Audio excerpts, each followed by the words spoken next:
Good evening and welcome to Blue Tinted Glasses. This is the number one Leicester City Football Club YouTube channel on the internet. It's me, Anil, and today I am joined by our favourite Dane that doesn't play for Leicester City, of course. He merely supports them. It's Andreas, LCFC Duck.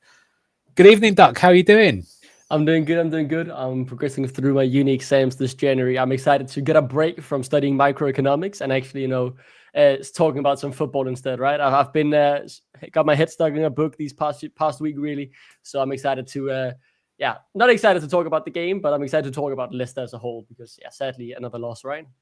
Yeah, fifth loss in a row. Well, it's interesting you're studying microeconomics. Perhaps you could help the club out with their PSR dealings because there's a lot of rumblings in the background that we might be about to breach again. I guess we'll find out early next week. But okay, you've come in to have a look at the analysis. So let's just go through this image about just clean up the fun a little bit. And let's talk about Aston Villa 2, Leicester City 1. Yes, it was another loss, and that was rather sad, I think, to see. But I think in general, we didn't do maybe so bad in this game. And it was a bit unfortunate in terms of what came up. So, yeah, let's just take a look at how the game went. So let me just change this background a little bit, please. Yeah. Whoops. There we go. Cool. Right. So 2-1 is how it finished. But I think the stats don't really tell the full story of this game. So I think this kind of game surprised me a lot because I actually think both teams were pretty bad. And I'd actually say that even though Villa won, I think given their sort of budget in their team, they actually were pretty disappointing, I thought, throughout. But I think to give them credit, they did somehow manage to grind out a win out of nowhere. And they did well. But I guess what I'm saying with the stats is up until they got their second goal, in general, it was a low-scoring affair. There wasn't really many chances being created by either team. And then what happened is, I'll show at the end, is after they went 2-1 up, to be fair to Ruud, he tried to go sort of 3-5-2. He left a lot of gaps at the back. And then that's where Villa really made their big chances.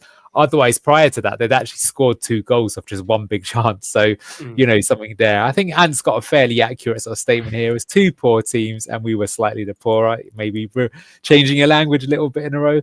5th loss in a row, but things are looking better and the win is around the corner. Well, we'll take a look at that. Yeah.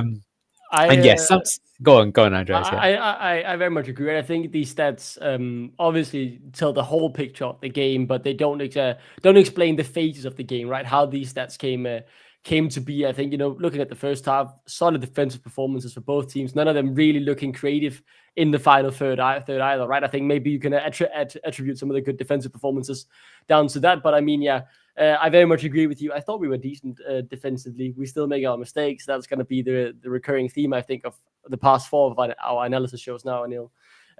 But yeah, many of the shots, many of the big chances came after they were already leading and we were trying to go for the game. I think the total shot stat is a bit misleading again, but we didn't create much ourselves. So who's really the other thing I would ask you to do is, throughout not just this game, but all games going forward, is try to look at how many times the opposition gets into our box, because that's the thing that I believe Ruud is trying to fix the most. Of course, they still did it, and unfortunately, the times they did it, they scored. But do keep an eye on that as we go through the analysis. Quickly, here's a look at the momentum. So it kind of shows that the first half was fairly even. Even the second half, we got our goal. And then I think after they got their second one, it was sort of more Villa. That's where they had their best spells, as we really kind of threw caution to the wind. But let's start with the lineup then. So were there some surprises? Well, there was one. Andreas's favourite player, Victor Christensen, didn't make it. But to be fair, it was because of injury. So he didn't even make the squad at all. That meant Luke Thomas came in for a start. We'll take a look at him in a moment. I think all in all, he actually had a pretty solid game. Didn't let anyone down, especially given that he was playing more of a defensive performance. I think the thing that probably surprised us most of all, though, is that Buonanotte had played very well in combination with El Khanous in the last game against Man City. But Ruud decided to opt for Jordan Ayew, which means the comment I'm seeing a lot online is Ruud just a Dutch turtleneck wearing Steve Cooper? Well, we'll get to that in a moment, but it is interesting how neither manager wanted to trust both Bilal El Khanous and Buonanotte at the same time. There's a good question about that. Yeah, I think my main takeaway from what we've seen so far under Ruud and why Jordan Ayew is starting, I think he wants this right winger to be an out-and-out right winger. We see Jordan Ayew stick to the touch and try and run the ball in and see if he can, put in a cross. While when we had El Khanous and Buonanotte both playing, Buonanotte cut inside from the right. And I like that idea because it opens space up for Justin to come in on the overlap and create this overload on the right side that you could then play through and get the ball into the box. But it seems like he, maybe for defensive solidity, wants our right winger to be an outright right winger, so James Justin doesn't have to go as far forward and leave us as exposed on the transition. That would be my main guess. That the thing is, I can see the tactical arguments I think he would make to why he starts Jordan Ayew, but I would like to see Bonanote come back in because I did really like him cutting in from the right and adding that extra number 10 to help out Bilal Al-Kanoush creatively. Yeah, I think Sean's kind of pinned it out here. Buonanotte is not a right winger and he doesn't offer enough of defensive protection. I'll show you some examples of what Ayew did well, although he did make one sort of small mistake, which did cost us a bit. But thank you so much. I just want to say to LCFC Fox 1970, Happy New Year. Happy New Year to you too. Here's a fiver for John Rudkin's transfer kitty. Thank you. That actually brings up the transfer kitty to £5. So guys, if you can find some good signings for £5, there's your budget. We might be able to get some. That reminds me of like back when Barcelona was in financial troubles, right? And their fans would be donating to their live streams like $5 for Ousmane Dembele's medical deals and like £10 now go buy Robert Lewandowski and those back in the day. One more point just before you go, right? I did initially agree with the one on, let's say, not working defensively point. We've seen him lose the ball though when he tries to bring it out from defense a few times before. But I think one of Rue's biggest successes is taking these, I don't want to say lazy, but not defensive-minded wingers or offensive players and make them have the defensive mindset. Mavididi in the beginning under Cooper didn't track back. And under Ruud either in the first few games. But when he came back into the team, he started tracking back. He started offering defensive help. Last time against Man City, when we saw Buonanotte play, he also helped out defensively. I can remember a few tackles he actually managed to get done in that game. So that's the biggest success for me under Ruud. These wingers, they need to track back and help. And I think the argument for them not doing that anymore isn't as strong as it was in the beginning, because quite clearly you could see a work rate difference before, but now that has kind of diminished. Yeah, there's some interesting comments here from some in the chat. We'll come to that in a moment. Just taking a look at Villa, I think one thing that I think was disappointed about this game is this was a much weaker Villa than the one that we played earlier on in the season. No Onana. Their defense had a lot of people missing. So, you know, Ross Barkley came in. That's crazy. That's crazy disrespect. He played brilliantly as well. He did well. He didn't do too well till he scored, but I'm just saying this is not their strongest team. That's my point, purely and simply. But you know, we were carrying injuries as well, so I'm just saying there was, I think, the opportunity to grab something, and perhaps we didn't have the, you know, as much attacking intent as maybe we would have liked. But all right, let's go straight on into the game and let's take a look at what happened. So firstly, just looking at the fullbacks and where we were playing them. So here's what we observed early on. So Luke Thomas was playing as the left centre back and he conceded. Now, this is the thing that I'm going to come to in just a moment. But in our team at the moment, James Justin pushes really high. He either comes up as a right winger or sometimes he even plays as the 8, and Ayew or Buonanotte will play outside of him. So they're the positions he takes up. Now, that is obviously what Steve Cooper tried. And look, I will bring the stats up in a moment because I don't really think it's the best use of James Justin, or perhaps we should sign a different player if we want to play that way. But I will say that with Fatal out, it means we don't have a natural out-and-out right winger, and it means that we don't necessarily have someone to play man-to-man. But that's what we observed early on. And here's my example here. Like I say, sometimes the way that it will play is Justin will interchange with Jordan Ayew or Buonanotte in the last game, and he'll actually play as a number 8 here. I've also shown that in times that Christensen will do that at times as well. But in this game, Thomas didn't really do it too much. He basically kept back and played pretty defensively. And I've got to say, he was up against Leon Bailey, and he actually did a pretty good job. Yes, Leon Bailey scored, but it was nothing to do with Luke Thomas. We'll come to that in the second half. But generally speaking, and yeah, Adrian, this is the point you're kind of making. JJ's getting a lot of grief. He's left fullback being able to play out of position. Well, I'll show you that. I think especially playing in this particular role is a very sort of specialized position. So we'll come to that in a moment. Well, I'll come to it right now. So here you go. So I've got James Justin's stats for the season. And you actually can see that despite the fact that he has been at fault for a lot of goals, a lot of the time it's not often his fault. Like, look at this. He's actually ranking pretty high in terms of clearances, interceptions and blocks. Of course, his goal's been helped out by his Arsenal, terrific display there. But what I wanted to show you is I wanted to compare his profile to Leif Davis. So why am I bringing up Leif Davis? So Leif Davis plays for Ipswich. Ipswich are also a team that's struggling. They're just one place above us in the table. But the way that Ipswich play is kind of similar to what we're trying to do with James Justin, in that they use Leif Davis as one of their attacking outlets, right? In fact, probably their main attacking outlet. He literally plays as a left winger when he's attacking, which is what James Justin's doing. And what you can see in between the difference with them, the thing that stands out is that while Davis is nowhere near as good defensively, what you are seeing is look at his shot creating actions, look at his expected assists and his actual assists, look at his successful take-ons and progressive carries. So this, I guess, is the thing that I'm I'm not really getting it, if I'm being totally honest, right? Steve Cooper tried it at first. Now Rude's doing it as well. And it's like, if we want to play this way, I feel like we should be playing a right back that is more used to playing this kind of, like, basically a converted winger that is now playing as a right back or right position. Yeah, and you've put it here, right? Davis has so much more quality on the ball. Of course he does. What you're also saying, to be fair here, though, is you're seeing that Justin can do the defensive side well, but because he's been asked to do both these things, we all know it. We can all see it. We'll come to it in the second half of the goal. But I feel like it's detrimental to our team, because at the end of the day, if he's playing this position, and we'll also see with some of the attacks, is he's not creating as much. And in the Premier League, you're not going to create so much. We need to create chances if we want to win games. But moving on to Luke Thomas. Well, yeah, Luke Thomas overall actually had a very good game. So you can see he had really good passing accuracy, lots of passing into the final third, won 3 out of 3 tackles, 3 out of 4 ground duels won, block clearances, interceptions, was only dribbled past once. So I think that was really promising. I think when I saw him in the team lineup, my heart dropped a little bit. I was like, oh, can't catch a break right now. Luke Berto, Carlos, I think you might be going a little bit over the top, but he had a solid display he did here. And I'm going to show you some of his play here. So something that impressed me is that one thing that I think he has struggled with in the past is how to deal with, the ball when he's under pressure. So here he's getting pressed by 2 players, but he does the right thing. He goes to the wing and he plays a really nice ball here down the line. And that means that he can find Mavadidi. And this meant that we ultimately won, I think, a throw-in off this. So he was not giving the ball away. He was keeping it under pressure and showing that he can play well there, not just like hoofing it straight out. It's important for us to build from the back. And here you can see as well that he also did his other job. So here he's alert defensively. He's got to make sure that Bailey can't get the ball. And there you go. He's very comfortable. He gets it. And not only does he get to the ball, but he gets it and he managed to pass his way out of trouble. So Luke Thomas, he let absolutely no one down. He did well. And I think that is kind of a surprise, because I'll be honest with you, I actually said in our scouting window that I still think we could do with a left centre back just for additional rotation options. But perhaps, we don't need someone as much as we need other positions. That is it the nail on the head? I said that wrong last time, right? I think you're completely right. That's what I wanted to talk about here as well, because regardless, I know I'm very much obviously myself on the Victor Christiansen side of the debate, right?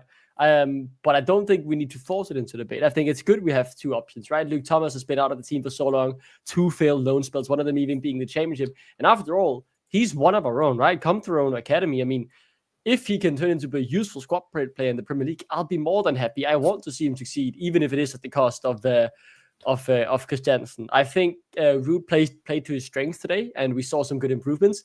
I thought his first touch at times was shaky. Not that it isn't that with Christiansen. We don't have a perfect left fullback, but to me, and as you said as well, maybe this eases the pressure on we need to get cover for the left back, because before I was worried if Christiansen, like we saw here, got ill or injured, we would be exposed on the left-hand side more than we already were. But I mean, Luke Thomas quite clearly able to, at the very least, take that responsibility on him and be able to be good cover. So the few funds that we do have available can be spent on the more important areas, such as right back. Yeah, I mean, look, I will say that we played Doncaster earlier in the season, and the worst player on the pitch between both Doncaster and Leicester in that game was Luke Thomas. His confidence looks absolutely shot. Yeah, but that was the Cooper era. This is the Rude era. So, let's move on from that. But yeah, we're going to talk now about the way that we build up. And I wanted to very specifically call out Yannick Vestergaard. Now, unfortunately, Yannick made one mistake in the second half, which really cost us. But other than that, in the game, he was really, really good. And there were some touches he had, which were absolutely exquisite. Unfortunately, I can't run the videotape for you, but if you can, do take a look at it, because some of his highlights were exceptional. So as we know, Yannick is like the primary player that we're using to build. And he showed he was very good in terms of being creative. He was able to get a lot of key passes, able to get out of trouble very easily at times, and at times made some of the Aston Villa players look pretty stupid. So here you can see that he's played it into Cody, and that's going to start our attack. Here's how we're trying to build. This was like a question that someone asked us, is what is our kind of, Ruud's patterns of play? What's he looking to do? So unsurprisingly for a Dutch manager, he loves his triangles. So here's what he's trying to create. He's trying to create the triangles on either side. You can see Ayew and James Justin are working together. Sometimes they might be in different positions. Here he's going to play the ball into Ayew. You can see Justin's drop, so they're going to be there for a quick 1-2. But this time Ayew's he actually manages to turn out of trouble, and he's going to start attacking down here. But you can see that Justin knows now is this his time to try and support the attack, so that Ayew can either play outside or he can drag some of the markers away with him. Here you can see that then when we attack, we tend to attack with 4 players at once. So these are the 4 that are involved in the attack in this particular threat. You can see again now, so actually says Justin's here. He's now received the ball. So now Ayu's going to go that way and Justin's going to give him the return ball. I'm going to show you another example later on where the two operate in the different way, where Ayu will play to Justin instead. So now Ayu's got the ball. He's going to get down the wing. He's going to try and cross it. This time around, it gets dealt with pretty easily, but you could see the threat. And of course, Ayu, the goal that we got came from Ayu doing exactly this. So that's the sort of way that we're trying to build up. I do think, though, that is something we've got to look at, because I think the one sort of thing that really kind of, you can't help but think when you're watching Leicester is, if instead of this being Jordan Ayew, if that was Abdul Fatawu, how much more deadly would our attacking play be? We've been so unlucky with those injuries, man. I think would have not. I don't think we would have been in trouble at this point had we not had a single injury, right?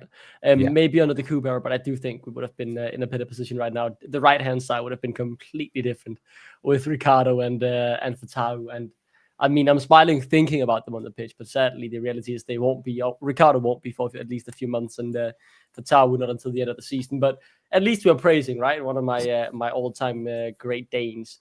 I think this game really highlighted the strength that I've said many times. He is a brilliant defender on the ball. And every other aspect is the reason he's at Leicester, right? I think other areas are lacking, but he is brilliant.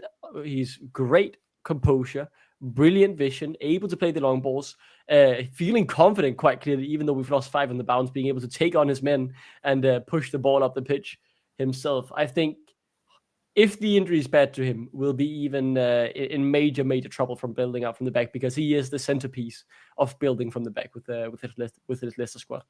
Yeah, we're going to come on to Yannick again in just a second. Just wanted to bring it up, though. It's a good question. So KCK saying, in this slide, I can see a huge flaw. Look at how Ayew is being surrounded by 4 to 5 Villa players, and the only support he has is of the wing back. So that's this one and the one behind. And you're right. And what I would say about this is, I think this is the thing that Ruud's doing. So especially in this game, what Van Nistelrooy's tried to do is he's trying to make the team far better defensively. And the way that he's achieving that is he's basically, as shown here, is that when we attack, he's only committing 4 men forward. So if we lose the ball on transition, we've got more time to stop the attacks. But you're right. The downside of doing that is it's going to make it harder for us to score goals. And it has to, I'll show you some stats right towards the end of this. And what you'll see is that's the thing with Ruud. He is kind of bringing the shots down against us, but we're also not creating as much going forward. And I think that's deliberate. I think right now he's trying to fix the defense first, but I think it is definitely fair to say that. But all right, coming on to Vestergaard. So now we're going to look at some of his silky moves. Here's Thomas. He plays it into Vestergaard, and he can see he's surrounded by 2 players. What he does is he drops his shoulder. Look at that. He leaves Ross Barkley, I think that is for dead, and drops him. And there's a few times he did this. He has some really nice touches. For a big man, he was good on the ball and plays it out to Ayew. So that was good. And the other thing quickly add on this, right? Just 2 minutes before, if you go back to what he did here, he got the ball like down at the left back. He played a back heel pass, like took the ball behind him and then back heel passed it to get out of a 2-man pressure. Obviously, if this fails, people will be saying to him he's absolutely horrendous. But I mean, when it works, seeing a 6'5" centre back do this in the midfield, it's brilliant to see. It oozes a bit of confidence, which is something that we are desperately lacking at this point, right after 5 losses in a row. And just one more point on this before you go on. The reason he got in that situation in the first place was because it's the one thing I really noticed about Luke Thomas. The first touch, he took a bad first touch, forced to take a few extra touches on the ball, and then Vestergaard only got the ball under pressure, because you can see Villa started to press Luke Thomas when they saw he didn't have a good first touch on the ball. Yeah, small thing, because Luke Thomas did actually play a very good game, but I wanted to mention. The VK propaganda continues. Of course, I have to do a bit of propaganda when I feel like people have been too rough on him. I will say again, great game from Luke Thomas as a whole. I want to make that very clear. Yeah, well, the other thing that is crucial to do, well, here's the thing, is he conscious, I guess, he's not his biggest fan. Yannick tends to do this when he dallies too long the ball and loses passing options. It's great fun, but I'm not sure it's the optimal play. I think you're a bit harsh there, because I think what he's been done is he was instructed by Enzo to try and drag the players towards him so he can take them out of the game. And we'll show another example of that at the moment. But here again, something I think Vestergaard is very good at doing is playing the ball through the line. So he spots El Khanous here, plays it through, and now he can turn and get us on the attack, and he's taken 4 players out there with his pass, so that's pretty effective. I think the other thing that Van Nistelrooy about him, what he's trying to get the team, is this comes, I guess, from working with Ten Hag, but also Dutch football in general, is he's trying to get the team to be good on transition. And I think this is also an argument for why Ayew might be in the team instead of Buonanotte at the moment. So you can see that Villa are on the attack, but you see Ayew's position, and Ayew actually manages to rob the ball here and win it himself. And that means that now it's our chance to start attacking. So Ayew is going to start running forward with the ball. And you can see at this point, he's the furthest player forward from all Leicester City players. So he's just got to run, and it's up to the other players to support him. And, usually what Ayew tends to do is he does win free kicks and fouls high up the pitch, but he's maybe not so good at just sort of like actually making something happen other than winning a set piece. But I think this is something that Ruud's trying to work with him and improve. Because in this example, you can see that he's, after winning the ball back, he's made his way pretty far down the line. He's going to keep going. And now he's going to wait for Justin to make the overlapping run this time round. So you remember how in the first example I showed you that it was Justin to Ayew? Well, this time round, they're going to return the favour. Ayew's going to play it to Justin. And look, he can see Mavididi. So now actually we're in a position where if we had a good cross, we actually could find a free man here. So Justin's going to go for it, and he is going to try and find Mavididi. But again, this time round, it's unfortunately dealt with it with a keeper. So this is something that we've got to work on as a team to have better quality. But that's his idea. Like basically, this all just comes, again, this is similar to how like Brentford killed us with just a few passes. Is you can win the ball up high. And because we know Villa play this high line, it's just after that, all of a sudden, just 10 seconds later, we almost have a scoring opportunity. So he's trying to go fast and direct when the opportunity presents itself. Maybe a little bit like a Nottingham Forest like. I think this also works a bit with the form, right? Because this is something we've been talking about quite a lot now on the analysis show as well, that we're missing, we're not clinical enough in the final third. We don't get that much anymore on the route. So we need to be able to make the most of our chances. And the fact that we've just gone through two of the highlights here, right? Where we've had two failed crosses, one from Ayew not connecting or not being close to anyone really, and now this one from Justin where Emiliano Martinez is able to get out and just hit it, and that just stops the whole chance. And how do we fix this, right? I mean, it's maybe, I guess, a form. I don't really know. It either has to be like new signings who are in good form or just, getting the ball in the net and getting that confidence that you can score from anywhere, because I think that's something we'll see later when you go with the Mavididi chance as well. We don't get in the box that often when we are focused on being solid defensively. And when we get into the box, it gets a bit tiring seeing the fact that we often don't make the most of our chances. One thing is scoring, but just making the most of them, I feel like we don't do that enough. Well, we definitely don't. And I see this is the reason why I think we don't. I think that we basically, in general, are a bit guilty of playing too safe. So I did this the last time around also against Man City, and it's going to be similar examples here.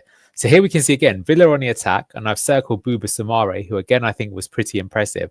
And Samare wins the ball, and he's immediately going to do his Toure impression, Yaya Toure impression, and drive up the field.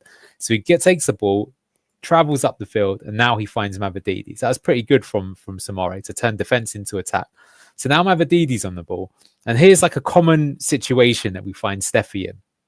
So Steffi's got the ball. He's a winger. You can see that he's just one-on-one. There's not that many people around him. And he's got four options here. He could do the option that I really want to see him do, which is try and attack his fullback and beat him one-on-one to try and get to the line. He could try and find El Khanous here, could try and find Samare, or he could turn back and play it to Luke Thomas. Which option do you think he picked here, Andreas? I wanted him to do the same that you did, but I do believe he went to Luke Thomas, right? Or maybe not quite as bad as Luke Thomas, but he chose Buba Samare in this case. But still, look, I think the angle was there on for El Khanous or to sort of drive there. So he's gone back to Samare. So now the funny thing is Samare's got the ball and he's going to go back as well. So now we've gone all the way back to Vestergaard. And look, that can be okay because the team's managed to push up and now we've got the frame for our attack. But it's kind of funny. So again, already that's one time where we've gone a bit safe. Now, the funny thing is that him and Samare have a sort of 1-2 and Samare does the same thing again.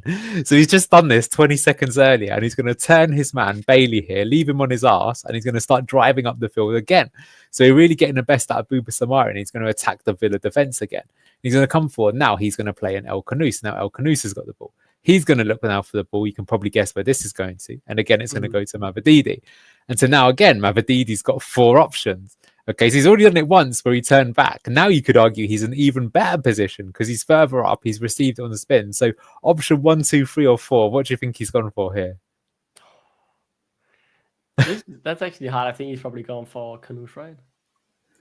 This time around, he did actually sort of try and drive into the box and try and find Bilal, who's making the run here. So rather than going here, he's tried to play the ball in here and it almost comes off. But again, we basically end up losing the ball. and they clear it and it comes to Luke Thomas. Now, funny enough, Luke Thomas is alert and he's going to get the ball and he's going to head it back into the box, which he does. So now it's going to fall to Mavadidi again. But again, basically, we just don't make much of the attack. So, this is the thing, I think, is that like we actually had a lot of good players. So this is the kind of thing that I wanted to bring up. At this point in the game, 29 minutes into the game, this is where I was starting to think, wow, do you know what?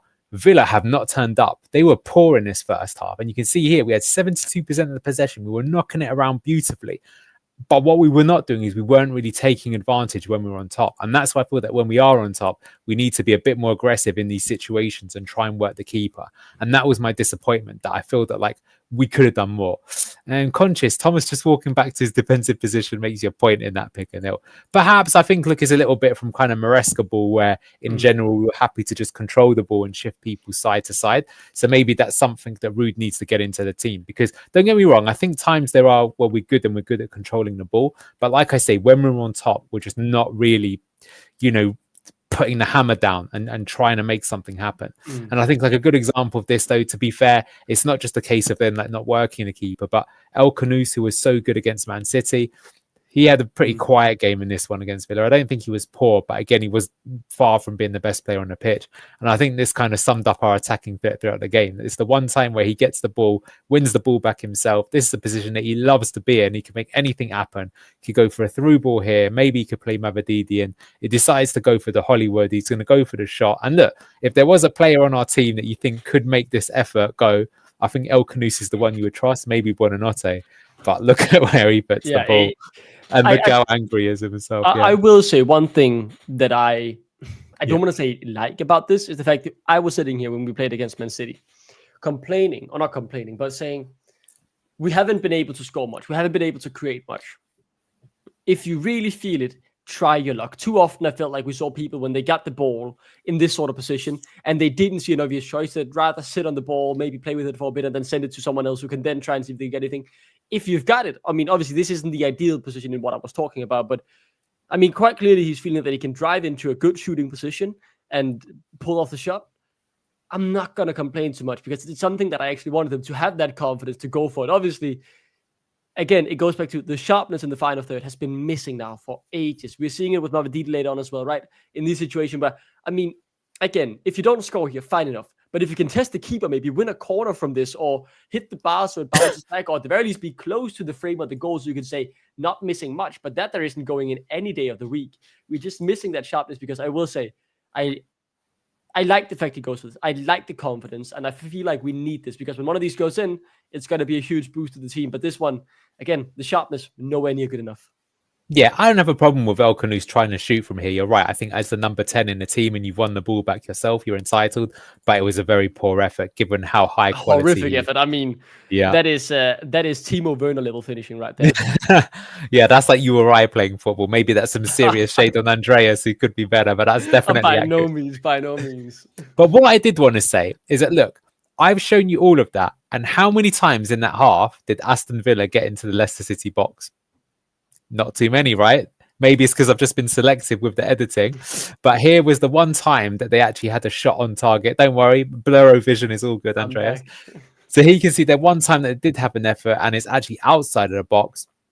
They have a go. I think, who is this? They're right back, whatever. It's gone for a shot and it's been dealt with. Yeah, so it was Matty Cash that had it. And it was dealt with pretty easy. Also by another Polak, Jakub Stolarczyk. So look, end of the first half. So here's the thing, right? I think from our perspective, 0.05 XG is awful. Let's be honest, right? But look at Villa. They also had nothing. And I think, to be fair, if you're going away from home, I seriously think that what Van Nistelrooy is trying to do, and I actually agree with this, is that he's trying to get some clean sheets and get some defensive confidence in the Leicester team. He's like, if we keep conceding 2-3 goals a game, we will never have a chance. It's just as simple as that. So firstly, we'll take a few even boring 0-0s or we hardly offer anything just to get the confidence up there. Then we can work on the attack. Now, look, the sad thing is even though we played this way, we didn't end up getting any points. So it's all a bit moot. But here you can see that we limited Villa to basically nothing. Look, ourselves, we didn't really create much either, but it was a pretty even game. And I think, as Ant said at the top of the show, in this first half, it was just two poor teams in a poor match. But that suits us as the team that's kind of towards the bottom of the table. So now moving on to the second half. Now it started to get a bit more exciting. And look, again, we've talked about the clinicality. Now, in the first half, I think we can excuse, El Canoes. That's still got to be some strike to score from there. But what I'm about to show you next, I mean, for all the hatred that Justin and maybe Vestergaard are going to get, this is really, really poor from an attacking point of view. So again, it's Vestergaard on the ball. He's our main builder. Good pronunciation there as well. Yeah, you're getting that. There we go. He's going to find Winks. And Winks is going to go for this nice ball, straight first time over the top to try and find the GOAT, Vardy. And Vardy manages to just about find El Canoes. Now, El Canoes, I was actually thinking he might try and score, but I think to be fair to him, he's actually been unselfish. And that's something you got to say about El Canoes for a young player who's clearly got some class about him, that he's a team player. And he actually goes for the sensible option and he plays it to Mavididi, who's begging for it. And, at first I thought this was offside because there's no excusing. He's going to side foot it. And look at that. The goal is absolutely gaping here. It's gaping. But look at where it ends up. And if that's not bad enough, we've got the other viewpoints. Here you can see that he's side footed. That's what makes it even more criminal, right? If you hit it with you try and power it in. That's what at first I thought he must have tried to do to miss it by so much. But he's gone to side foot it. This should be a simple finish. And here you think, oh, look, it must be going in. Look, Martinez is like, but that's Raheem Sterling versus Leicester at the FA Cup quarterfinal last year. That was finishing, and that goes back to the same point, right? Again, I wanted to score here, but if he gets the ball on target and he finishes it well, or someone pulls off a miracle save or a clearance off the line, I'm not going to be complaining because we made the most of that shot. But you can't be putting this 5, 6, 7 meters away from the frame of the goal when you're in this position. You have to do better. Again, you should be scoring here, but there could be some miracle that means you don't score. Emilio Martinez, great goalkeeper. Someone could be on the line clearing it, or you hit the post and you get a bit unlucky or whatever. But you have to make the most of your chances, and this is nowhere near making the most of anything. Yeah, look, for a wide attacking forward in the Premier League, can't afford to miss those. You can see the quality compared to what Villa put up, and they hit their chances. So that was poor. Look, Mavididi did end up scoring, but he should have scored that one for sure. And look, it might have been a different game if we went 2-up. Just coming back on to Yannick. So yeah, here's the moment where he does his little Messi improv. So he's being pressed by Tielemans. Plays it into Samare. He's going to receive the ball here. And again, he's going to be pressed. And what does he do here? This is just class. He actually... Dude, that is so crazy. I can't believe he's able to do that. Yeah, he does a little dribble. Look, he leaves 2 for dead. Look, 5 men around him, and he gets the ball away. So, look, it's high risk, but the thing is, because he got it, I mean, look, to be fair, maybe there were players to cover him, but in managing to achieve that, he's actually took 5 players out of the game and managed to find them. Look, here's a good thing. So now it's going to come into El Canoes, and this actually starts our attack. So now JJ's going to make a run here. Canoes has got it on again. He's going to try and find the ball through to JJ, and unfortunately, it got cut out. But again, if that's a slightly better ball there, JJ would be in there and that could be a chance. So we were starting to make chances there. Just shortly, right? You touched on this earlier as well, right? It's something they learned under Enzo in terms of this inviting the press. It's something that we're really good at because we've managed to play out of it for a whole season. I even remember reading a whole article from Rob Tan on The Athletic about, putting your studs on the ball was something Enzo was starting to teach Vestergaard and Fast because that invited the pressure, showing that you're immediately going to be passing the ball. And Vestergaard is taken to the next level this year. I think when this move inevitably fails in one of the games and it costs a goal, people will be killing him for it and yelling at him. But this single-handedly creates the chance, as you say, right? Takes 5 people out of the game. It lays the groundwork, the foundation for how easy we can create the chance. And then we, again, just missing the sharpness in the final third. And I'm honestly starting to think that's almost just as big of an issue as the mistakes we make in the final at the back. It is looking that way. But yeah, I agree with you. I would say that with this kind of play, it's all about risk versus reward. But in this case, it's ended up, he's done his bit, Vestergaard, and this should have been like at least a shot on goal that we didn't get away. Make the most, right? Get a shot, Martinez saves, we're okay, but you have to make more of it here. That was worth it. But look, for as good as he was, unfortunately, as we say, he made one mistake. And this is the Premier League. And you make one mistake. Yeah, so here we go. Vestergaard is his lack of pace and his aerial ability. I have to say, I think this season, his aerial ability has actually been pretty good. And I actually think with this one in particular, I'll show you that what he does here, this is actually a decision rather than the inability to head. So what's going to happen is we've got Tielemans and Barkley, they're circled here, and it's going to come to Tielemans, and Tielemans is going to go for the cross. He's going to go for the cross, but actually you can see that like we're really well set, and he's got the perfect position to head it. This is easy. He can gobble it up all day. So now he's going to go for the head, and you can even look with who he's looking at and what he's trying to do. So look, here's the thing. He probably should have gone for just the safe clearance, which is just to head it up and out as much as possible. But what he's trying to do is, yeah, he did set up Barkley to score. But what he's trying to do here is he's trying to find El Kanous, because if he could play that header and he heads it into him, all of a sudden we could turn defense into attack ourselves and we'd be on the transition. But unfortunately, because he doesn't quite execute the header correctly and he heads it into Barkley, what happens instead is Dross Barkley gets it. And you got to say, in just a few seconds, 2 seconds after he hits the ball, look, takes that on the half volley, puts it down and strikes it right into the bottom corner. And that's a brilliant finish too, right? Shows the quality difference in terms of sharpness in the final third, because that is making the most of a chance that is by no means a 100% chance. Very bad decision from Vestergaard. But yeah, brilliant finish as well from Barkley. Well, he struck it from outside of the box. But yeah, it's frustrating just because up until this point, we should have been 1-0 up if Mavididi took his chance. We'd limited Villa to basically nothing. And in this particular example, we're perfectly set here. There's nothing wrong defensively, and all we got to do is just head it clear. And so maybe that's something that we've got to be a bit careful of, especially for where we are right now, is maybe we need to do it. Yeah, I did call him Dross Barkley. That's something that Manny maybe learn, but like, you got to say that Dross Barkley did all right. And I hate to say it, but he might actually have been a good signing for us this season if we'd have got him for just a season. And that's the reason why he's got quality and he scored there. So fair play to him. We thought that could be, an issue.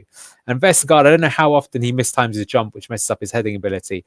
Maybe, but like I say, I think he's improved that a lot this season. And what I'm saying here is that the reason he's messed this up is because look at the header that he's trying to play. He literally could and should have just played the up and out, but he's not trying to play the up and out. He's trying to turn defense into attack, but there's a risk with that.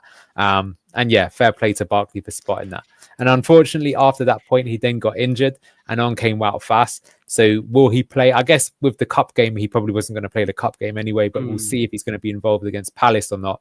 And at the same time, what I've shown you in this game is he did make one mistake. It was a big mistake that he's made. It's led to a goal. But he did a lot of nice play and he also started a lot of our attacks. So I think overall, he still had a decent game. Don't let my bias hide this, but I will say, I think he's key to our defense. I mean, it is not a good defense that we have by any means.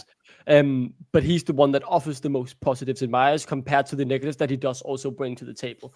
If he's gone for a long period of time, we are in deep, deep trouble. Hopefully just a week and he'll be back for Crystal Palace. Yeah, well, we will see. We'll see. So now we're going to come to the Mavididi goal. So again, it's Villa actually on the attack, despite being 1-0 up. And they're going to try and play the ball here into number 11. But take a little look at Jordan Ayew here, because fair play to him. He moves all the way up, spots the ball, sniffs it out, and he wins the ball back. So yet again, so here's the thing. This again, I believe, is why Ayew's in the team, is he's got that hard work rate and he's good at winning the ball back. And I think the thing that he is adding to his game under Ruud is a bit more end product. So he's got the ball, he's going to drive at his man, keep going down the wing. Again, look, he's the furthest man forward, and look, he's scanning. So he knows he's the furthest man forward, but he's got to be clever here, because if he just plays the ball across here, we're not going to do anything of it. So he's got to wait for the right time to play the right ball to make anything of this opportunity. And fair play to him, he does exactly that. He always gets to the byline. He's up against Mings. He managed to play the ball across, and it's going to come to Vardy.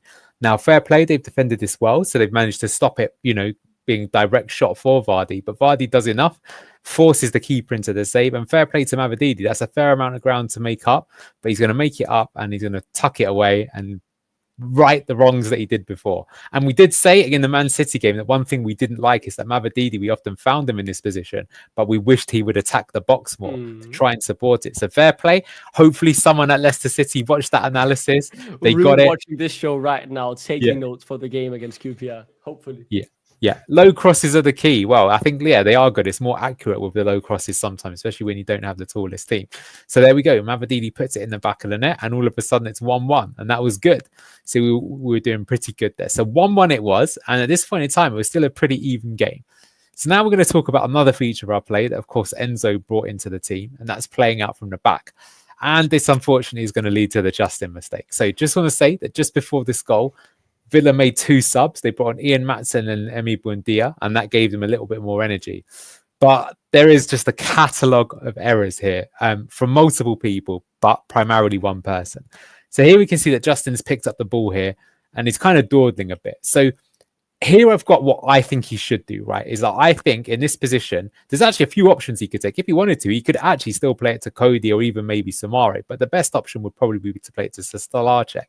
But instead, he's going to sort of turn and he's going to think about maybe playing it to Ayew, which is what we saw with Luke Thomas earlier, which would also be fine. But for whatever reason, he does that and then he goes, nah, I don't want to do that actually after all. He's caught in 2 minds or 3 minds here. So he's going to cut back in and turn back. And again, that's fine. He's going to turn back. And again, actually, by doing that move, he's actually created more options for himself. So again, now he could play to Stolarczyk. He could play it to Cody. He could play it to Samari. He could even maybe play it the ball over to Fast if he really wanted to. I wouldn't be the best choice in my opinion, but looking what's up there, perhaps he could do that. So what does he decide to do? He decides to do none of those things. He decides he's done that little chopping once. So he's going to chop back out the other way. Why not? Try and make some more space. So he's going to come back this way. And now he's going to go for the ball up the line. And so he's going to play it. And he plays it, but it's not the fastest. And he's sort of trying it. But the pass is kind of sort of okay. And look, you have to say here that with Ayew, he's also got to take some sort of blame here, right? Because what he's trying to do is like shoulder the man and let it roll past him so he can take his man out and attack up the wing. But because he's a bit slow and because this is, I think, Matson has just come on, it means he can get to the ball first, rob him of it, and now Villa are on the attack. And so now he's going to play the 1-2. The other players just come on, and now he's going to start driving into the box. And here you can see they've got the ball, and you can see here's Bailey now. This is where Luke Thomas was. So Bailey's going to drop Thomas and Samari and trying to attack the box. And the ball's going to be played again here by Matson. He's going to play the ball across. And you can see what Bailey's going to do. It's clever. They know from their coaching. Again, we're talking about the low crosses. Going to play the low cross, and you can see again Fast tries to get the block in, but again it's a bit aerial, and it means he can just drive it in low, and it's 2-1 Villa. And this one was just killer, really. Yeah, I mean Andreas' face kind of sums it up right now. Yeah. The thing is that individually, right, it's just small mistakes, right? But the problem is that when you make so many mistakes in the sequence, then it's hard really to defend someone. So like I say, Justin, you got just an easy pass back here. You know, there's still 1-1. The game's in the balance. Okay, you choose not to do that. Again, you could just put it out of touch here or just try and hammer it up the line, just get rid of it, but doesn't do it. So he cuts back in. Again, here now, so there's 2 opportunities he already could have cleared it. He hasn't chosen to do it. Here's his 3rd opportunity to do it. You can say, what is Cody doing? Yeah, maybe. But I think we'll come to that because you're right. I think actually Cody could do maybe a bit better as well. So again, he has 3 opportunities to get rid of it. He hasn't. So now he's going to go this way. And now again here, I mean, he doesn't have to play the simple ball. We could hoof it again, but he's going to go for the small one. So now he's got it. Ayew, this one's a bit more difficult. He probably, because he's not realized that the new players just come on, that someone's got energy to kind of charge him down. But I think that's a risky move from Ayew. I think he's got to go towards the ball rather than try and pull this move. He's not so aware of the person near him. So there it is. So now they're going to make the change. And yeah, here you can see as well. And then Justin, he's caught in between 2 minds here as well. I think to be fair, at least he doesn't give away the penalty, but he could have covered himself in a bit more glory here. Now, again, you've got a man spare here. Who's picking him up? It probably should be Luke Thomas, to be honest with you, because he was the one that was nominally up against Bailey on the other side. So he's going to get in through. And again, yeah, what's Cody doing? He's just got zonally marking, but he should try and close down the cross. He doesn't. He just stands there static. Yeah, here we go. Too many players have the bozo gene in this club. Goalkeeper shouldn't be beating a new near post. Well, he doesn't really. Maybe you've got a point with a block and it's gone through his legs. But actually, that's the way that you're normally taught to shoot these days. If you can try and get it through their legs because they spread them wide, it's a good opportunity. So it's just very painful all round. There's about, maybe 7 or 8 mistakes involved in that one goal. And it's just brutal because that should never, ever been a goal. It's like, look, all about the right decisions at the right time. Unfortunately, sometimes we don't and we get punished for it. And I think you're right there. But at the same time, it's like one of those where, it's not like we've made them work to get the goal. It's just both these goals have been pretty simple. Yeah, it's a great strike for that first one, but still, we've given them both these goals. And it's another game where we've done that. It's also the fact, right, that he has opportunities in the beginning. Yeah. He, I will say, does fine to open up more opportunities for himself. Doesn't take any of the 3 great options he has and then tries again to make a new option, the worst one we've seen out of the possible ones so far, decides that's the one he wants to take. And then obviously, as you say, you can clearly see what Ayew wants to do. He fails to do so with the fresh legs of Ian Martin and the pace that he brings. It's infuriating. It feels like we're losing to ourselves. And it's something that we've been saying here. I've been saying it multiple times on the show. if the opponents earn their goals and they really just destroy us on it, fair enough.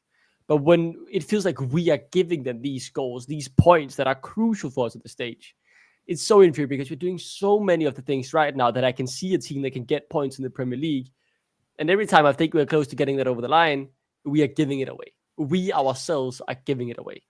Yeah, I mean, this was frustrating about this game. So the thing is I think like Yannick had a really good game. Then he makes one mistake and we can see the goal. I actually think up until this point, both Justin and Ayew also had really good games. But then they're both involved there for a mistake and it's another goal. And then Steffi Mavadidi in general was playing quite well, but misses his one opportunity. Okay, he does make up for it a little bit. But again, there's another world there where we could have been 2-0 up, right? Instead of the other way around. And that would be a difficult one there. Yeah, look, this is fair enough. Hard to blame others for poor decision making. Well, we're definitely saying it's JJ's fault there because he's had multiple different things and he's caught between too many minds. But these small things you that can just go back quickly to the one where he has like 3 options. You can clearly see if you go back to where he has 3 options, right? I think the team here expects him to pass the ball. It's like Cody's asking for it. He's ready for it. All of these players are looking at him, ready to receive the ball. And then he decides not to go for them. And yeah, he's just not confident. He doesn't want to risk it. But you so know what was criminal though is that if you're not confident, just hoof it. Like you're allowed to hoof it. They're not really at this point in time. They weren't putting us under wave after pressure. In fact, they never did the whole game. Anyway, let's move on. Let's move on. I get infuriated looking at it anymore. So now that we're 2-1 down, Ruud did make some subs. Now I think that to be fair, a lot of people did say that like he was a bit slow to make the subs, and I can see the point. But I would say that, like, you know, up until this point in the game, it was pretty even. And it was only now that Emery has just made 2 subs himself. So I don't know. To be honest with you, I kind of agree. I think he probably should have made some more subs just to freshen it up. But I can sort of see what he was doing. The team was playing quite well. So at this point, what he decides to do is he actually decides to change the shape. So Ruud has done this a few times now in the last few games, that when we need to chase the games, there's a few things he does. So he goes 3-5-2. So he puts on both Daka and Vardy. The other thing he tends to do is he puts either Okoli or Fass on. Now, obviously, because Vestergaard had already come off, Fass was already on, but now he puts on Okoli. And the reason why he does that is because he wants pace at the back. Because basically, as I said to you at the start of the game, what he's trying to do is reduce the number of shots against us and reduce the number of times that the opposition gets into the box. So far, they got into the box once there for the goal that was the giveaway, right? But now that we're behind and we need to get something out of the game, he's like, okay, now screw the stats. Now we've got to take chances. So I'm going to put the faster defenders on who might be able to get us out of trouble on transition. And we've got to attack. We've got to take risks. So that's what he's trying to do here. And so what that inevitably leads to is that as we're pushing up, we did start making more opportunities, but we did also almost give it away. And to be honest with you, it probably should have been 3-1 overall. So here's the first opportunity. It's going to be picked up here by Bailey. He's going to take it on the, sorry, not Bailey. This is 44. Is this, do you forget who Ramsey was this? Who might have come on? And now he's played the ball in. This is actually Ramsey on this side. Anyway, they've got the ball on the attack. They're going to play it into Bailey. Bailey gets it. What a strike that is. Comes off the top of the crossbar. Bounces out. That is Ramsey. He's going to play it in now and then falls to Watkins. And what's Watkins doing? That should easily be, 3-1. You'd think a player of his quality would do that, but we get away with it. So that was their first opportunity. And here's the second one. Again, you can see that Okoli's at the back. He's the one that's trying to like be the last man back. You can see that as soon as the attack is sprung, we're pretty much outnumbered. So they're going to be on the attack again here, Villa. This time it is Watkins. You can see Buendia is going to come in. He's going to feed it into Buendia. He's going to get the ball and he's going to try and do this. But luckily, he puts it wide as well. But again, you could see that they were cutting us open. But it's because we had to. We had to take chances. Was Kamara, was it? Yeah, I think you're right, actually. The guy they signed from Marseille. Yeah, it's a good signing for them. So why were we doing that? Well, we're doing that because look how many players we've got forward. We're trying to get something out of the game. We didn't really create too much. I think that's maybe one of the shames. But you can see this, what Okoli was trying to do is trying to go for this progressive pass. He's going to try and play it through the lines, which is clever. There's a bit of a gap there to find the Cordova-Reid. He actually does play the pass. He finds Bobby Reid. And now Bobby Reid's going to try and cross it. But maybe it's not the best quality. Maybe I'm a bit harsh because Konsa, or is this Mings? Mings gets back and puts in the block. Otherwise, look, that could easily, with a slightly better ball, that could actually have been a chance for the 2-2. That could have been 2-2. Yep, so we were pressing, but well defended Villa, and ultimately they see off the game. So that's it. Just to quickly add my 2 cents, right? I think anyone complaining about giving chances away or being mad about it, I'd much rather see us give 5 chances away if it's because we're chasing the game and trying to get these situations right where we have many members in the box. If we end up losing the game 3-1 other than 2-1, I don't care. Our goal difference is already horrific. If it's taking the 50-50 here of us scoring one of these and making it 2-2, getting a point, or them scoring one of their counterattacks and making it 3-1, take this bet every day. I think it's a good idea. I think it's the right idea. And I like that we did this. I thought it was important to try and get something, salvage something from this game. But yeah, unable to yet again, 5 losses on a row. So it's hard to keep the optimism. But I think this was the right choice in this situation. Yeah, look, KCK, I think the attacking could be better in terms of movements. But look, to be fair, we do generate something of this in the end. We do manage to find the pass at the right time. But for sure, it is what it is. So yeah, look, here's how it ended. I think Watkins gets a low score just because he missed that golden opportunity. It's interesting how even though Mavadidi scored, he got quite a low score. I think also it's because missed a good opportunity. Yeah, missed a good opportunity and let go some of his chances. But look, these scores are pretty mysterious, they often say. But look, okay, here's my match thoughts. So I've said this before. So I feel like Ruud is trying to fix the obvious flaw in our team at first, and that's a leaky defense. I think in an ideal world, what he'd have looked for is we'd have got 2 or 3 clean sheets. Maybe we only get the single point, but all of a sudden the team are a lot more confident, and now we can start focusing on the attack. If we keep conceding 2 goals every game, I mean, look, Locks did say to me, what if we went the other way and we tried to turn the game into a murderable game? But then I just feel like we're going to lose even heavier each game. So we've got to try and keep the goals against going down. So we're trying to decrease the number of times the opposition gets into our box and overall shots within each game. The problem is that is going to sacrifice some of our ability to create up front. I'm going to show you some stats in that in a minute. However, the problem, and Andreas, you've mentioned this a few times, so as many people in chat, is that it's individual errors that are costing us. Right. And so that means we're still conceding around the same number overall. And it's really, really hard if you're a manager. Like if you're a manager, what JJ's done there, it's hard. Look, actually, I suppose you could say, well, he's picked James Justin. So maybe it is on Ruud. But at the same time, you know, it's hard to kind of account for a professional footballer making a mistake like that. Yannick, who's played well during the whole game, he's made one mistake. It's like a half mistake. It's a bit harsh that that's ended up in a goal, but it has. And that's 2 errors that, you know, if we cut them out of our game, we get something out of the game at minimum, a win or a draw at least. So look, I actually think Ruud is doing the right thing. But at the same time, I think it is fair to say that right now it's not working because we've got 5 losses in a row, and not even under Cooper did we have 5 losses in a row. Although, in my opinion, I think we would have got 5 losses from these games as well if we had the same man in charge. So I just wanted to kind of back that up with some stats. So what I've done here is color coding it. So yellow is a draw, red is a loss. That's in the first column. Green are the few wins that we've got. And then I've got expected goals against, the shots against, and the shots for. And what you can see in this last couple of games, you can see that the West Ham game, 31 shots against. That's actually not the worst that we've had all season. The worst we had all season was Arsenal, which was 35, and they had an expected goals of 4.6 in that game. As we all know, Mads actually had the game of his life. The fact that Mads was man of the match and we still conceded 4 goals tells you everything you need to know. But you can see that in general, right, then ever since that West Ham game, then Brighton was 16, Newcastle, not great, it's got to be said, but then Wolves, they only had 8 shots against us. Liverpool, good team. I mean, that's still a lot, but it's lower than it was against Arsenal. Away at Liverpool, I think you can accept that being a side battling relegation in Liverpool or on title winning form, right? And as you say, much less than what we conceded against Arsenal, especially again 19 shots to 1.9 XG. I think that's important as well. How much XG on average are these shots creating? Yeah, because as you can see, right, 35 shots creating 4.6 XG is just not sustainable. Yeah, well, you can see that in general, the XG against has come down on the Ruud, right? But what you've also got to say is if you look at these games, it's just a fact. You can't say anything else, but the expected goals for have also come down, right? And so have the amount of shots that we're taking. So as I said, I think if you're a manager, it's a difficult game, right? Just score goals and stop goals going in the other end. It's simple. Why doesn't everyone do it? Are these guys idiots, Andreas? What's wrong with them? It's quite a challenge to do that. So if you've got a flaw with a team, generally speaking, you know, you've got to try and do something to try and solve problem. Sure, and that's a really good point. Our best XG comes against 10 men. Exactly right. In fact, those games, the Southampton and the Ipswich ones, you'll even see that like before the man got sent off, our XG was nowhere near this number, and that really swung the games. But yeah, look, I think what Ruud's trying to do is trying to, shore us up at the back.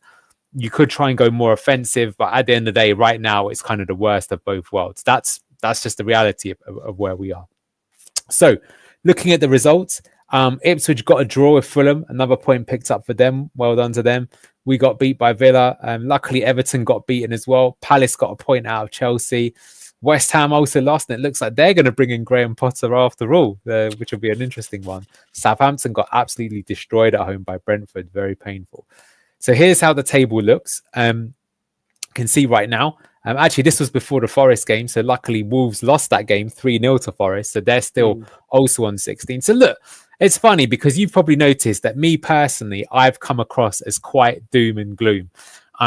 Why is that? I guess the reason why I'm personally a bit doom and gloom is that I just feel that our squad is, if I'm being honest, I think it is the second worst squad in the Premier League. Like, it's not helped by injuries. Maybe without those injuries, it would be better.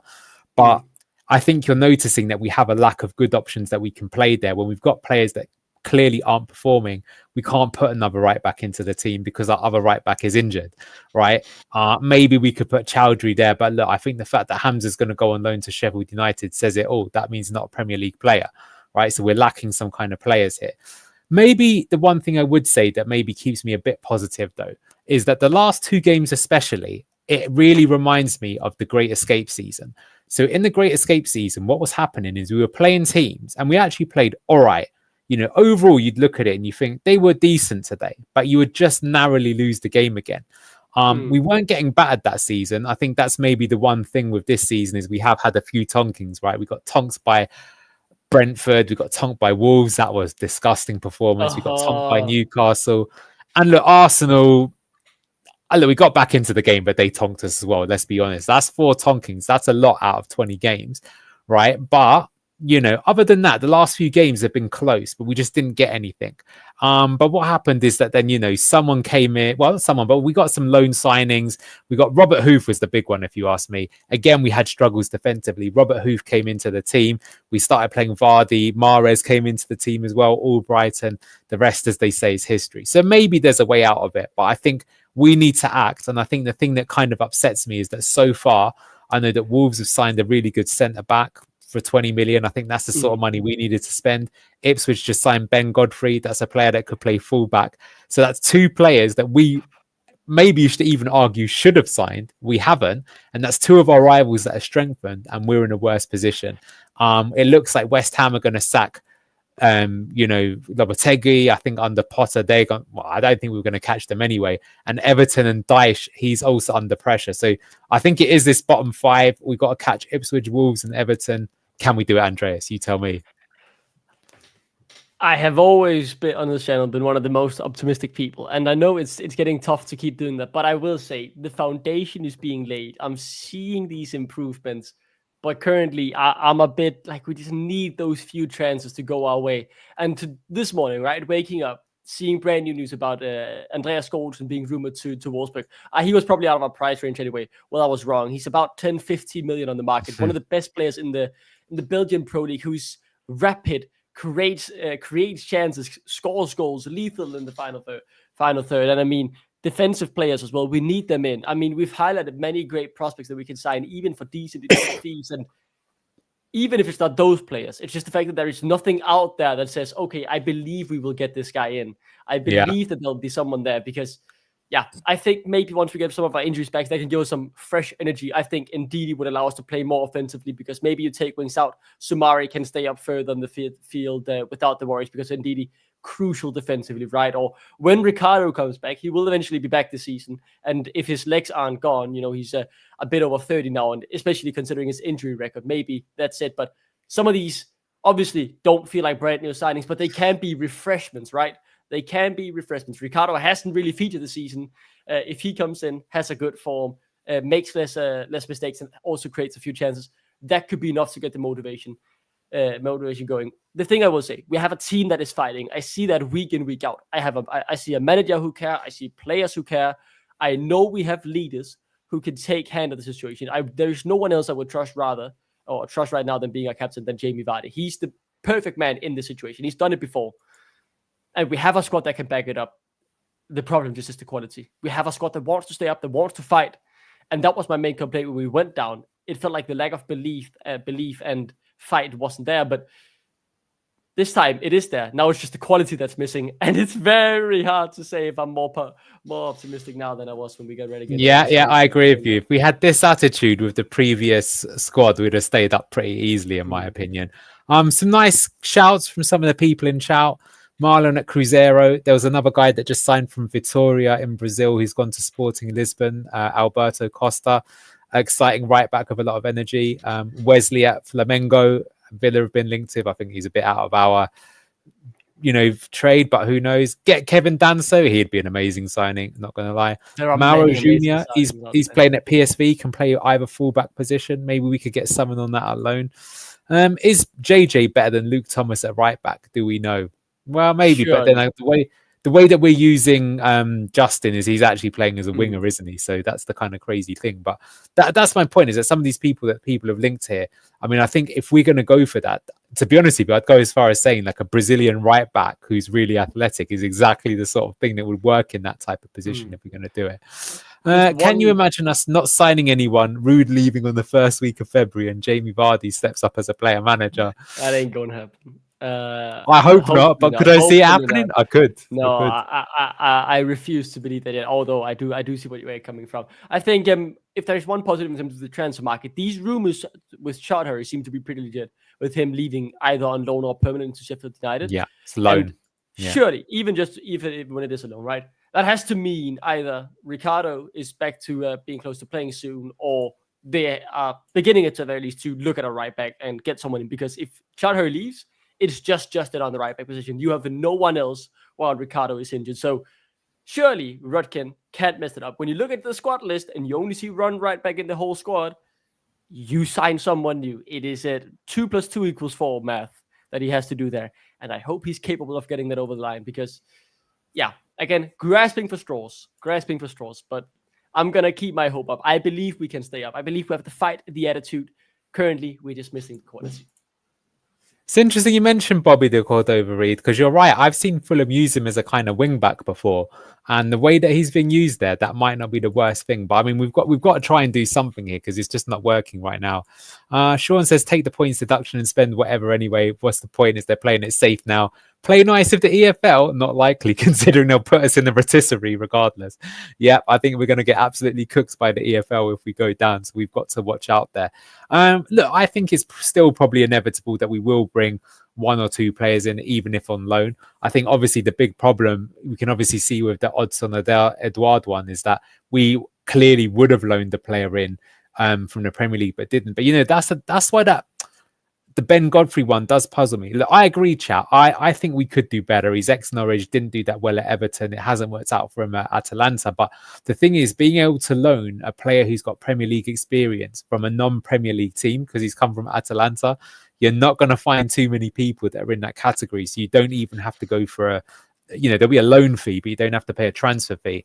And it looks like we're tight. And look, the thing that scares me, Andreas, is that this time last season, Enzo Maresca wanted one player and one player only, and it was Stefano Sensi, and he didn't get him. Now, look, to be fair, maybe he'd have ended up being like a crocked, injury-prone player and wouldn't have done anything. But and at that time, the finances were absolutely destroyed. With the accounts having been put in now for this past season, that means a new accounting period is started. We'll sell someone profitable in the summer if we stay up. Even if we go down, we'll have to sell even more than that. But we have the money to spend because the accounting period just ended, I believe, with the financial fair play. So if we're starting a new period, you can quite clearly make the prediction. How much money is this Premier League spot worth? It is worth a shit ton of money. We cannot afford to go down. So you have to spend now to ensure staying up. And I mean, there has been these, Kyle Walker-Peters rumors. People saying, why would he leave one relegation threatened side with another? Well, Southampton, basically already relegated. If he sees what we see, I mean, obviously we have I can pull them out right now, blue tinted glasses on. But if he sees what we see, right, a project that with a few good signings can stay up, maybe he believes that it's time to jump ship and remain in the Premier League. Who knows, right? We have to keep these on. We have to keep the positivity.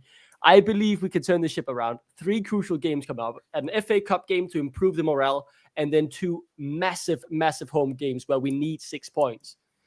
I know I might sound overly optimistic, Anil, but that's my job on the show. I'm always optimistic. I believe in the best of this football club. I want to see us stay in the Prem. I hope we can do it. That's why we got you the glasses. Well, thanks so much. I agree. Let's keep the blue tinted glasses on. We will make signings. Thank you so much for joining me today, Andreas. So do tune in tomorrow. We've got Foxes then at 7 p.m. I've got a feeling we will be talking about PSR and transfers. So join us for that. If you haven't already, if you could like the stream, we'd really appreciate it. Subscribe if you haven't already. But look, thank you so much for joining us at Blue Tinted Glasses. Take care, and we will see you tomorrow. See you later, everyone. Bye.